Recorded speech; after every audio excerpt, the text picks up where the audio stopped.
Beer safe ಅಂದ್ರು, wine okay ಅಂದ್ರು. ಆದ್ರೆ ಅಡಿಕ್ಷನ್ಗೆ ಸೇಫ್ ಡ್ರಿಂಕ್ ಯಾವ್ದಾದ್ರು ಇದೆಯಾ? ನಮಸ್ಕಾರ ಸ್ನೇಹಿತರೆ. ಬಹಳ ಜನ ಯುವಕರಲ್ಲಿ ಮತ್ತೆ ಅವರ ಮನೆಗಳಲ್ಲಿ ಒಂದು ಕಾಮನ್ ಕ್ವಶನ್ಸ್ ಇದೆ. ಬಿಯರ್ ಕುಡಿದ್ರೆ ಓಕೆ ಅಲ್ವಾ?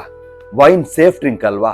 ಹಾರ್ಡ್ ಲಿಕ್ಕರ್ ಅನ್ನ ಬಿಡಿಸಿ ಸಾಫ್ಟ್ ಡ್ರಿಂಕ್ಸ್ ಅನ್ನ ಕುಡಿಸೋಣವಾ ಅಂತ. ಇದು ಪ್ರಶ್ನೆ ಅಲ್ಲ, ಇದು ಕನ್ಫ್ಯೂಷನ್.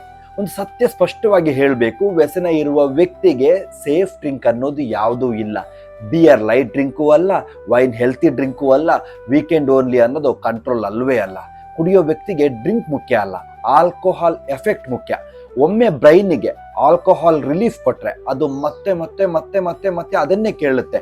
ಡ್ರಿಂಕ್ ಬ್ರ್ಯಾಂಡ್ ಬದಲಾಗಬಹುದು, ಅಡಿಕ್ಷನ್ ಪ್ಯಾಟರ್ನ್ ಬದಲಾಗಲ್ಲ ಅನ್ನೋದನ್ನ ನೀವು ಅರ್ಥ ಮಾಡ್ಕೋಬೇಕು. ಇದು ಕಡಿಮೆ ಹಾರ್ಮ್ಫುಲ್ ಅಂತ ನೀವು ಒಪ್ಕೊಂಡ್ರೆ ಅವನು ಅದನ್ನೇ ಪರ್ಮಿಷನ್ ಅಂತ ತೆಗೆದುಕೊಳ್ತಾನೆ. ಆದ್ರೆ ಇಲ್ಲಿ ಪ್ರಶ್ನೆ ಇರೋದು ಅದಲ್ಲ, ಯಾವ ಡ್ರಿಂಕ್ ಓಕೆ ಅನ್ನುವಂಥದ್ದಲ್ವಾ. ನಾ ಕೇಳ್ತಾ ಇರೋದು, ಯಾಕೆ ಡ್ರಿಂಕ್ ಬೇಕು?